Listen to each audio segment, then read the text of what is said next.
ఇండియాలో ఇంగ్లాండ్ తో జరిగిన 4వ టీ20 మ్యాచ్ లో టీమిండియా గెలుపొందింది. కానీ ఒక దశలో ఓటమి తప్పదని అభిమానుల్లో ఆందోళన నెలకొంది. ఆ తర్వాత బంతిని అందుకున్న హర్షిత్ రాణా యువ పేసర్ అతని మొదటి ఓవర్లోనే డేంజరస్ బ్యాట్స్మెన్ అయిన లివింగ్స్టోన్ ను అవుట్ చేశారు. ఆ తర్వాత మరో 2 వికెట్లు తీసి టీమిండియా గెలవడంలో కీలక పాత్ర పోషించారు. అంతకు ముందు బట్లర్ ఇచ్చిన క్యాచ్ ను అద్భుతంగా పట్టారు. దీంతో బట్లర్ కి డౌట్ వచ్చి తమ కోచ్ ను అడిగారు. శివం దుబే స్థానంలో కంకషన్ సబ్స్టిట్యూట్ గా వచ్చారు అని సమాధానం చెప్పారు. దీంతో ఈ వ్యవహారం మరోసారి చర్చకు దారి ఎందుకంటే సబ్స్టిట్యూట్ గా వచ్చి మ్యాచ్ గెలవడంలో కీలక పాత్ర పోషించారు కాబట్టి. దీంతో ఇంగ్లాండ్ మాజీ ఆటగాళ్లు విమర్శలు చేస్తున్నారు. కానీ ఐసీసీ నిబంధనలు ఏం చెప్తున్నాయి, అసలు ఏం జరిగింది అనే విషయాలు ఇప్పుడు మనం తెలుసుకుందాం. అసలు కంకషన్ సబ్స్టిట్యూట్ అంటే ఏంటి? అంతకు ముందు మ్యాచ్లలో సబ్స్టిట్యూట్ విధానం ఉండేది. ఎవరైనా ఒక ఆటగాడు గాయపడితే అతని ప్లేస్ లో మరొక ఆటగాడిని ఫీల్డింగ్ చేయడానికి మాత్రమే అనుమతి ఉండేది. అదే విధంగా ఆటగాళ్లు గాయపడపోయినా కూడా ఫీల్డింగ్ చేయడానికి అనుమతి ఇచ్చేవారు. దీంతో సచిన్ స్థానంలో గతంలో సురేష్ రైనా చాలా సార్లు సబ్స్టిట్యూట్ గా వచ్చి ఫీల్డింగ్ చేసేవారు.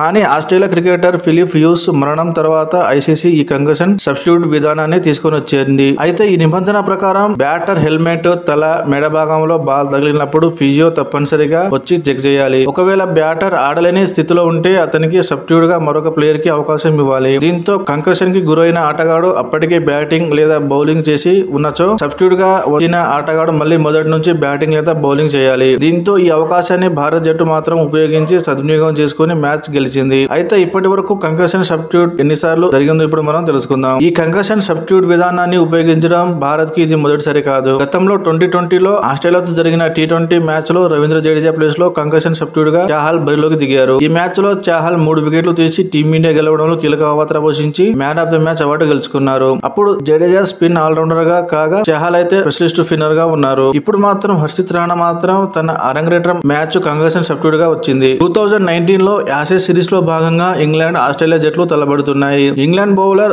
జోఫ్రా ఆర్చర్ వేసిన బాల్ ను స్టీవ్ స్మిత్ ఆడే క్రమంలో తలకు బలంగా తాకడంతో బ్యాటింగ్ చేయలేకపోయారు. ఆ తర్వాత కంకషన్ సబ్స్టిట్యూట్ గా వచ్చిన లబుషేన్ మ్యాచ్ స్వరూపాన్ని మార్చేశారు. మ్యాచ్ లో 59 పరుగులు చేసి రాణించారు. దీని తర్వాత లబుషేన్ టీమ్ లో కీలక సభ్యుడిగా మారారు. 2023లో ఇండియాలో జరిగిన వన్డే వరల్డ్ కప్ లో పాకిస్తాన్ జట్టు కంకషన్ సబ్స్టిట్యూట్ ను ఉపయోగించుకుంది. ఈ మ్యాచ్ లో షాదాబ్ ఖాన్ ను రన్అట్ చేసే క్రమంలో బంతి తలకు తాకింది. దీంతో కంకషన్ సబ్స్టిట్యూట్ గా ఉసామా మీర్ వచ్చారు. తన తొలి ఓవర్ లోనే మీర్ వికెట్ తీశారు. అయితే ఇద్దరు లెగ్ బ్రేక్ విన్నర్ కావడం విశేషం.